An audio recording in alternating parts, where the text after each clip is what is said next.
failure really does point you to success. Try something. If it doesn't work, don't take it personally. Let's try something else and pivot and keep trying. Just never give up. Welcome to the Kitchen Remodel Made Easy podcast. I'm your host, Robin Johnson, and I can't wait to chat with you about one of the most exciting topics ever. Kitchen design, right? I mean, who doesn't dream of remodeling their kitchen? Friends, if you're looking to up-level the most important room in your home, I am so glad you're here. As an award-winning designer of over 20 years, kitchens are my absolute favorite room in the house. With hundreds of decisions to be made and thousands of dollars on the line, you won't want to miss an episode. Let's get started. Hello, everyone. Today is going to be a little bit of a different podcast episode from my norm. I was actually a guest on Life Coaching for Mompreneurs, and she interviewed me talking all about my entrepreneurship journey and kind of how I got to where I am and the next iteration of my business. So I thought it might be fun to share all of this so that you all can kind of listen in and hear a little bit of my personal journey. So I hope you enjoy. Hey friends, excited to introduce our Turquoise Talk guest for today's episode. She is a award-winning designer turned coach. Her name is Robin Johnson, and we just had a great conversation about entrepreneurship, about transition. So she just recently transitioned from designer into coach. She hosts her own podcast. She has her own course and community to help homeowners remodel with confidence and avoid costly mistakes and just get better results without having to hire a full service designer. So if you're in the market for a kitchen remodel, she's your girl. But outside of that, we talk about, being a mom, being an entrepreneur. We talk about burnout, just a really, really great conversation. And so without further ado, let's dive right in. All right, friends, well, welcome back to the show. I'm so excited for today's Turquoise Talk guest, Robin Johnson. Robin, thank you so much for taking the time to come on our show. Absolutely. Happy to be here. Well, tell us, for me and for the listeners, a little bit about you, your family, and how you got into the work that you're doing today. Well, that's a long answer. But so I'm Robin Johnson, and I have a husband. We've been married, I guess, almost 18 years now, which is nuts. And we have a 17-year-old daughter who's a junior in high school. So I started back in the design industry when I was in my 20s, and I knew from the time I was very young that I wanted to be in design like my mom. And my dad would say, Robin, you're never going to make any money at it. You should not get in that business. And so that was a challenge for me because I really wanted to do it. Yeah. And so, like, when I finally went to college, I really kind of struggled to find a major that I wanted to pursue. And I tried business and I hated it. And that did not last long. And so ultimately, I ended up switching around and ultimately majored in clothing and textile merchandising. And I worked in that business for a couple of years out of college. And then I found my way back into the home furnishings industry in High Point, which is where I grew up in North Carolina. Yeah. So I spent the next 10 years working in the home furnishings industry and worked for different textile and furniture companies and got a lot of experience. And then I really wanted to open up my business. So despite my dad telling me, you shouldn't do this and some other people, it kind of made me more determined. And with the help of a job layoff in 2003, I actually started my business and hit the ground running. And I networked like crazy and got scrappy, and I landed a $1 million home. It was in the Parade of Homes tour in Greensboro. Okay. It was my first big project and designed that sucker from ground up, construction, all the furnishings, everything. And we won a big award for the Parade of Homes that year, and that kind of launched my business. So Okay. been doing it now almost 25 years. A long time. Yeah, it's amazing. Like I remember my dad. So fun fact about me, I actually wanted to work at SeaWorld, Oh, which is wow. the complete opposite of it couldn't be further from what I'm doing right now. But yeah, I mean, I had two dreams as a little girl. The first dream was to be a backup dancer for Janet Jackson or Paula Abdul. Like I really wanted to do that. And then the Nice. second one was to work at SeaWorld. And both of which, really the dancing wasn't discouraged, but the marine biology, major that I wanted to go into was like, unless you're Jacques Cousteau, like there's no money to be made in marine biology, right? And so same thing with you. I'm like, well, okay, what could my major be at that point? And so I think you find your way back to your heart's passion. And now, I mean, dancing I do on our daily or weekly basis for fitness. I don't teach it, or I'm not a backup dancer, obviously, for anybody famous, but it is still something I'm passionate about. And I've pursued on and off, in my adult life. And then any chance I get to be in the water and with marine life on any trip, I'm right there with it. So I think there's different ways to pursue it. But I love that sometimes we need those, not naysayers, but just the people who kind of like bring in their own fears is what it is. Their own fears Yes. or their own, like they want better for you, especially a parent. They want better for you and they don't want you to fail. But as you've learned in entrepreneurship, failing is just part of the process. It's part of the process to success. But sometimes we need that to like light a fire in our belly, right? To really kind of test and see, is this something I really want to do? And for you, you just kind of found your way there. And then that big success that you had to kind of confirm that, yeah, this is what I'm going to do. Yeah. 100%. Absolutely. It's so amazing. So you said you've been doing this for 25 years.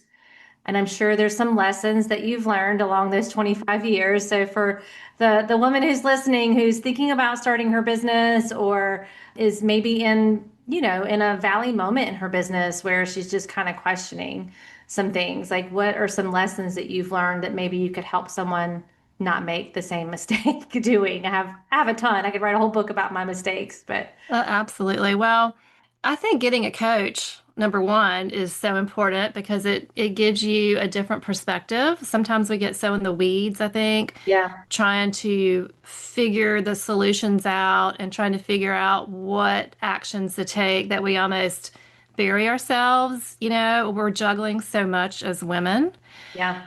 that I think getting a good coach and having maybe a community that you can be a part of. I mean, that was really it changed my life in 2019 when I got a business coach, and she really made me rethink how my business was structured, my thoughts Mm, around the business, which was is a whole other conversation, yep. how I was charging, all of that. So I think that is huge.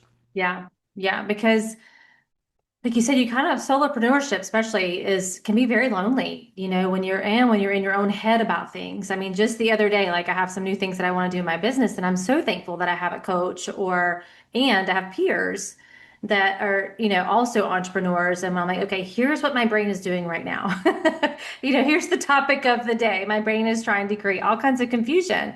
And it's just helpful to have that support and know that people have your back and they understand and they're not going to judge. And I just got back from a breakfast with a friend who is coming into entrepreneurship, and we were just talking about, especially women, finding their community and people who understand. Like you can have friends, but friends who are not entrepreneurs don't get it. They just don't. Right. It's their hearts, right? Like they just don't get it. And it's nice to have your friends that are cheering you on, but when you're in those hard moments or you're trying to make some decisions, they just don't understand it on the level that they need to really help you. Yeah, I agree. And I would also add that, learning that you like you said earlier, that failure really does point you to success. Like try something. If it doesn't work, don't take it personally. You just have to like, okay, let's try something else and pivot and keep trying. Just never give up. Yeah, yeah, yeah. So tell me, what does a typical day look like for you when you're managing? Because we talk a lot about here on, the podcast, work life. I call it harmony, not balance, because I think balance is a trap. But how do you harmonize, being a mom, being an entrepreneur, being a wife, being a friend? I know you have friendships too. So what would a typical day look like for you? And what have you found helpful to really kind of keep that harmony? Well, I'm fortunate that I can kind of set my own hours, which is great. And I have one child, which is great because I can't imagine how, women with like three and four kids get anything done. But um, I think I can think back to when my daughter was younger, and it was really hard. I mean, Mhm. she had accommodations in school, and she still does. And she always needed, she needed me. She needed me to meet with her teachers, therapy, all of that. It was a lot. And so just I wanted to be there for it all, like just trying to juggle it, work and motherhood. And so I really would just try to work during school hours. That was always my goal, was to work from like 9 to 2, 9 to 2:30. And so to do that, I had to get very clear on time management. Mhm. And so what really helped me was to bucket my days. This day is creative, this day is social media, etc. This day is, vendor meetings. And so I still do that today. Like I still try and run my business that way. And I'm really trying to get to 20 hours a week, which is great at this stage of life. And we'll get into this later, but also pivoting my business as well into a new model. So I think it's just really about organization. And like you said, knowing that balance is kind of, you can have it all, but you can't have it all at the same time. You kind of have to just kind of juggle it as best you can. Yeah, and I think like the double-edged sword of entrepreneurship is you have so much time, flexibility, and freedom. You don't have a clock that you're punching into. You don't have a boss that's telling you to do this at this time. You are the boss, right? And you are the clock. So for a lot of women listening, it's like you said, like allotting, these are the hours I'm going to be working, and these are the hours that I'm going to be with my family or with my friends or whatever. And I think we blur the lines sometimes, because we have so much freedom and flexibility. I mean, even now, my kids are older too, and they don't need me as much as they did back when I was working in the nooks and crannies of time when they were napping and around their schedules. But it's not that we don't have enough time. It's just how are we utilizing that time? And are you setting, I'm coming to my office and I'm going to do this from this time to this time? And it's just like the old rhythm of time blocking and making Hmm. those things a priority. Because if everything is a priority, then nothing really is. And it's easy to get busy in business and not actually be in business. So thank you for kind of sharing how you categorize it out. And I think just try it. So if feel like you're all over the place and you're listening to this podcast, take some of the things that Robin just said and just start. Don't overcomplicate it. Just start with something to bring some focus and structure to your day.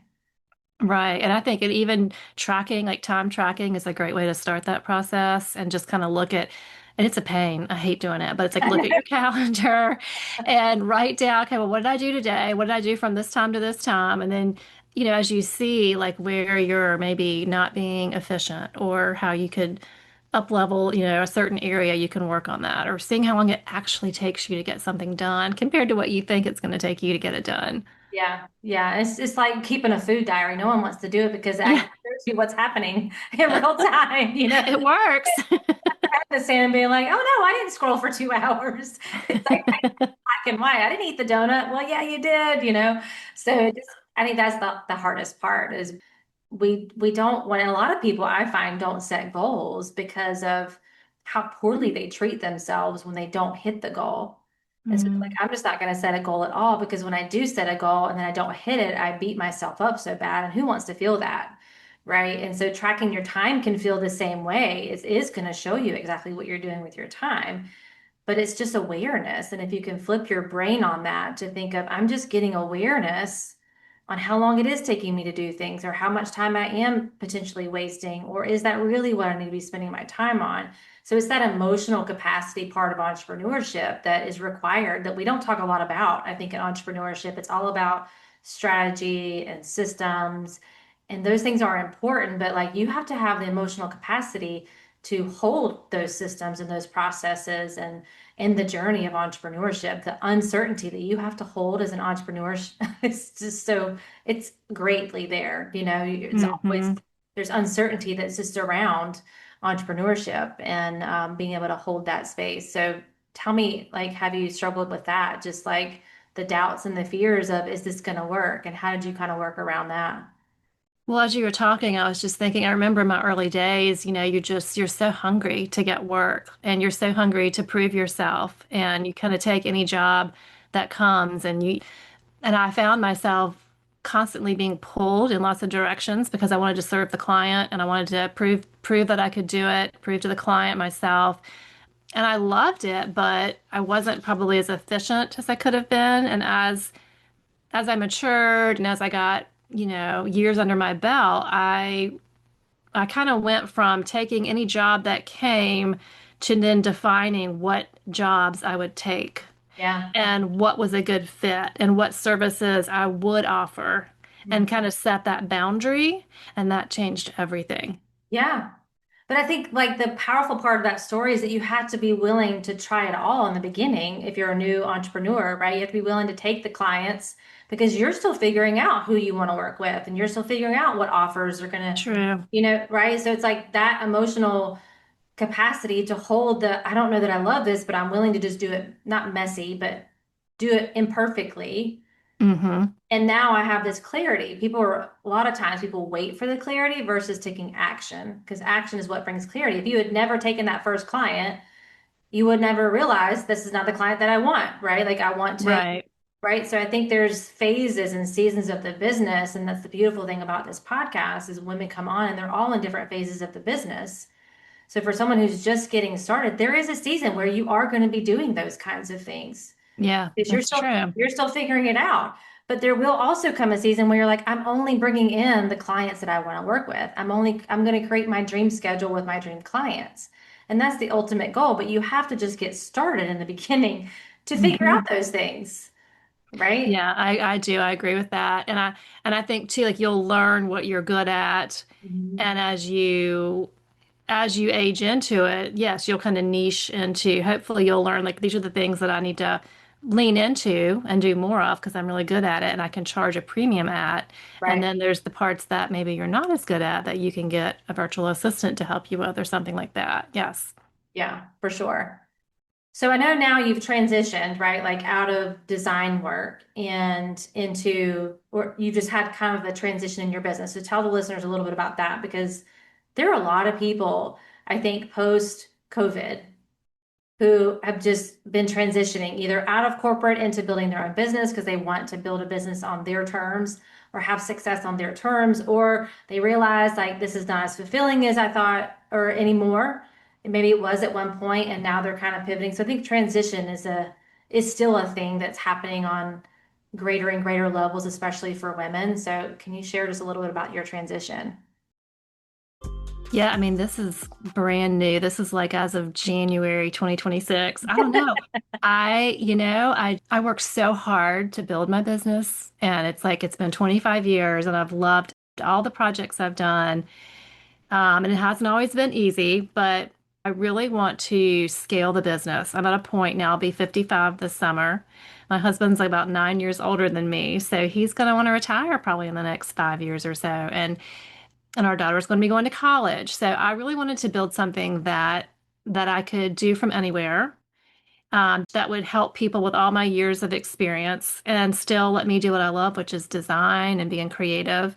Mhm. So I decided to build a kitchen remodel made easy course and community. And I also have a podcast where I can help people who want to renovate their kitchens, kind of, the DIY homeowner who, and they can certainly hire a contractor, and I highly recommend it, to help them with the project once they have figured out their plan. But taking on a kitchen renovation is a huge investment in both time and money and energy and emotion and all of it. Mhm. And most people just don't even know where to start. When Yeah. people would hire me, they would say, I don't even know where to begin. That's why I'm hiring you. So I put together this course and it's a template and it's so easy and it really simplifies the process and walks the homeowner through. Here's where you start, point A to point Z. And at the end of it, they will have a plan. Mhm. And they'll learn that the worst mistake they can make is to call a contractor over and start their project before going through this design planning process. Like that is the number one mistake. And now for a quick message. Hey there, if you're planning a kitchen renovation in the next 3 to 12 months, I am so glad you're here. For less than the price of your new kitchen sink, you can purchase my simple step-by-step kitchen remodel made easy course to design, plan, and execute your project like a pro. And just for course purchasers, I even have a community that you can join if you want to ask me questions and have an extra set of eyes on your project. I'll link everything for you in the show notes below. So, yeah, I'm super excited to launch that. And I also have a community. So, any course purchaser who wants more help, they can join the community, whether it's for 1 month or 6 months, and they can ask me questions and get one-on-one feedback. Does this backsplash work with this countertop? Or my contractor is knocking out a wall and just ran into this issue. Help. Like, what do we do? So I'm here for you and I've got you all the way. I love that. I love that. Well, we'll put some links and everything in the show notes for everyone so they can kind of connect with you if they're in the market for a kitchen remodel. Would be I'm your my girl. Yeah, that would be the thing I would say too, is like I'm so overwhelmed, I don't even know where to start. Yes. We had planned before we moved to Merle's Inlet, we had bought a lot and we had planned to build and we got into like the blueprint and building and I was just so overwhelmed by the whole process, but we were moving forward with it and then this house came on the market and I was like, that was my exit strategy from building because when there's so many options and there is so many options when it comes to design and having someone like you to kind of cut through some of that, I'm like, just give me like three choices to choose from. Don't give me a book of 50 because it's going to just slow down the process. And I felt like every step of that process, even though we had a great person that was helping us, it still would just feel like a lot to me. So we Mhm. aborted that mission and sold the lot. I'm so glad. But anyway, I think it's amazing that that's what you do, and there will be a lot of people that they just don't know what they don't know, and you can Mhm. help them save time and money, I'm sure, because there's a lot of Oh costly, gosh. costly mistakes that happen, I'm sure. And the kitchen is where everyone hangs out.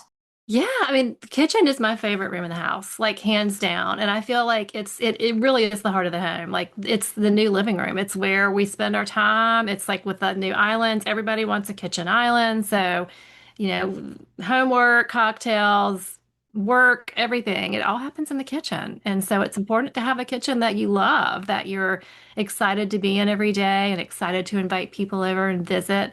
Mhm. I'm all about it. Yeah. I always tell people I have a kitchen I don't deserve because I don't like to cook.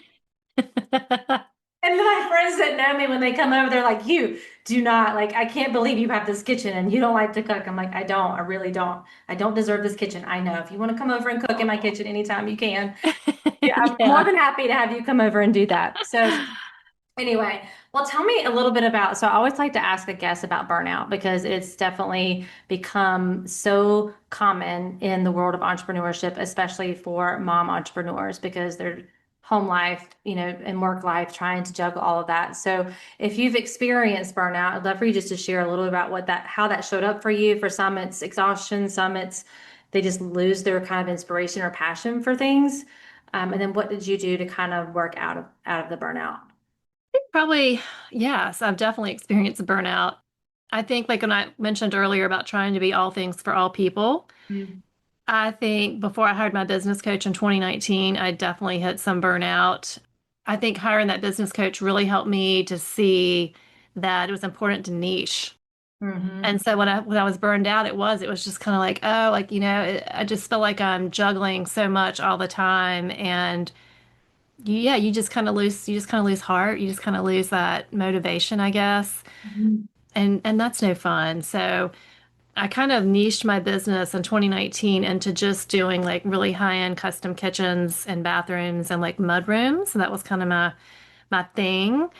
And I actually ended up charging more for that custom, high touch, high Mm. design service than I did when I was doing the whole house. So Yeah. I made a lot more money. I was more profitable and I was happier. I Yeah. was loving it. The clients were loving it. I was in and out of projects. I wasn't with them for 2 years. It was like a couple months, depending on how big the project was. But yeah, so that would be one time that I can think of burnout, just feeling not motivated. And then again, like I think recently, just kind of like, okay, well, I did that. I achieved that goal. It's been about 5 years. So Mhm. now what? And then I think this new model of scaling is kind of is the next iteration. Yeah. And that's the quiet burnout that I think most don't talk about is they just feel like something's off, but I can't quite pinpoint what it is, but I know there's more, but I'm not sure what that looks like. And it's kind of like this limbo place of I've achieved a great amount. I love what I've done, and I know there's more. And sometimes I think we question, like, why would you want more? Why would you want to do more? Like, can't you just be satisfied? But I think that is the quiet burnout that we don't talk a lot about is you want more, right? Whether it's you want more in your business, or you want more from your life, or you want more for your family, or you want different. I was in direct sales for 16 years, and I never would have thought I would have left that industry. I always thought it would be a part of what I would do forever. And when I started feeling that like not connected to it anymore, it was really hard. And I grappled with it probably by myself for probably at least 2 years before I actually spoke it out loud to someone because it felt so, well, gosh, look at what you built. Why would you walk away from that? Right. Or why would you do Hmm. something different? Just keep doing what's working. Why would you do something different? But I couldn't stop that feeling. I couldn't push down that feeling anymore of like, but there's more. I know there's something else that I'm supposed to be doing. And so I do think that's the burnout that a lot of us don't talk about. And we stay in that profession or with that company longer than we probably could have if we just would have tuned in a little bit, to what our soul is telling us, what our mind and our body is telling us. There's something else. You're so right. You're so right. And I think a big part of that too is I love meditation and like prayer practice. Mhm. Like to me, that's how I start every day. And I know that now that I have an older child, like I have that quiet time where as when she was younger, I didn't. So anyone listening that's like, yeah, that sounds great. But even if it's 9 o'clock, I mean, whatever, you got to carve out some time because that is the place when you get still and you can really feel, your emotions and you can feel like my stomach hurts today. Like, what is that about? That is your body telling you like something's off, and that's how you come into alignment with, Yeah. your purpose. Yeah. Yeah. I think sometimes we stay busy to avoid that because we don't know what to do with it. So we're like, I'm just going to stay busy doing all the things and not giving myself the time to tune into, because I think you can feel it it's in some way. But yeah, when you quiet down and you start meditating or praying or just allowing yourself to sit on a yoga mat or on your floor or just lay on the couch, like you can't unhear it. It's just, it becomes louder and louder and louder. And then, you have a choice at that moment to do something with it or not, but it's not going away. So for anyone who's listening and you're feeling that tug or that pull, like it's there for a reason. And just trust that. And you don't have to blow up whatever you're doing to listen to that. Just maybe spend a few weeks just listening in and just being curious. Like I always say, that's the time to check in, not check out. But a lot of us check out because we're like, I don't know what to do with that. Does that mean I'm going to have to change? And we have a resistance to change, So it's like, let's just tune in. You don't have to do anything with it, but just listen to it and see what comes up for you. And I didn't, you don't have to leave like I did. I mean, I did the drastic leap and just left a 16-year career and a multi six-figure business for building out this business. So you don't have to do the leap I did. You might not be called to do that, but can you take a single step like you did, Robin? I mean, I have to say that's where I feel like I'm at right now, and it is scary. But I also have so much belief in it. yeah. And I'm reading this book right now by Matt Cook. It's Mhm. called Beyond Wanting, Mhm. and I highly recommend it. I mean, I could not download the audiobook fast enough. Like it's so good, and it's all about manifesting and really leaning into what your purpose in life is and what you want and really visualizing it and getting really clear on it. And he just has such a great way of presenting it and the science behind it. And it's fascinating. So that's where I'm at. Yeah, we'll put the link in the show notes for that too. I'm all about reading stuff like that and diving into your purpose. And yeah, I mean your purpose is. I had a guest on. Her name is Jade Simmons, and she has a book called Purpose: The Remix. I can't remember if you and I talked about this when we were chatting beforehand, but her definition of purpose is like the best definition I've ever heard. And she says, purpose is not what you do, it's what happens in others when you do what you do. That's so good. Isn't that so good? So good. Because we have this like heaviness of like, oh, what's my big grandiose purpose? But when I think back over my 50 years now and like professionally what I have done, my purpose is how I'm gifted and what my strengths are. And it's just my purpose has gotten in different vehicles. Right. So I worked in cardiac rehab for 7 years. And what was I doing in cardiac rehab? I was training and coaching and encouraging and teaching. And then I left that after I had my first son and I went into direct sales. Well, what was I doing in direct sales? I was teaching and training and leading and encouraging others. And now I have my own coaching business. I'm doing the same thing, right? So Yeah. my purpose is the same because it's how I was designed, who God created me to be. It's just had different vehicles that it's jumped in. And so I think as women, when they are feeling that tug, they're like, oh, but is this my purpose or is this my purpose? And we get a lot of confusion around that. So when she said that on my podcast, I'm like, that's it. That's what it is. It's what Mm-hmm. happens to others when you do what you do and what only you can do because you have your strengths and your gifts and your talents. So even though you've made this transition, you're going to be doing a lot of the same things because it's who Robin is, right? Mm-hmm. It's just in a Yeah. different vehicle. It's just in a Yeah. different vehicle. So it kind of takes that pressure off of figuring out what your big, grandiose purpose is. Your purpose is you. It's who God created you to be. So you can go do what He's created you to do. So, yeah. Yeah. I love it. That's so good. I love it. So tell me what you're most excited about right now as we wrap up. Like, what are you most excited about in this new adventure that your new business you're building? Well, I'm just excited to see what the next chapter brings. I feel like we're kind of moving out of, I mean, you're there. Your kids are older, so we're getting ready to have a senior next year and she'll go to college. So I'm just excited to see like, once my husband retires and we're going to travel, we're trying to plan a 20th anniversary trip to New Zealand, which would be amazing. Yeah. Yeah. So, yeah, I mean, a lot to look forward to. I don't know what exactly it's going to look like, but I'm excited to see what it brings and this new business model. And yeah, I'm all in. That's awesome. Well, I'm excited. We'll put the links in the show notes for everyone to connect with you if that feels like their next step. So tell if you could just encourage the moms and the entrepreneurs that are listening today, what's just one final word you'd like to leave them with? Hmm. I would say trusting yourself, trusting your instincts, listening to that, knowing that inner voice that is guiding you. Like it's there for a reason. It's part of your journey. And so you need to trust it and listen to it and follow it. Yeah, I love that. It's so true. It is so true. Well, we could talk for like another couple of hours because I you're know. so easy to talk with, and we have a lot of same thought processes and common values. So, but I appreciate you taking the time to come on today. Absolutely. Well, it was great. I enjoyed it and hope everyone learned something. And if you need a kitchen renovation, let me know. Yes, we'll put all of her links so y'all can go connect with her. Don't DIY it. Let her help you. You Help will you. thank me later, I That's right. promise. That's right. That's right. Well, thank you again, Robin, for coming on. This was awesome. Thanks so much.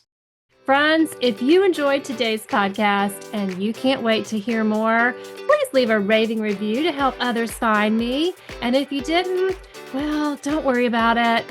Have a great weekend, and I'll be back soon for more kitchen design conversations.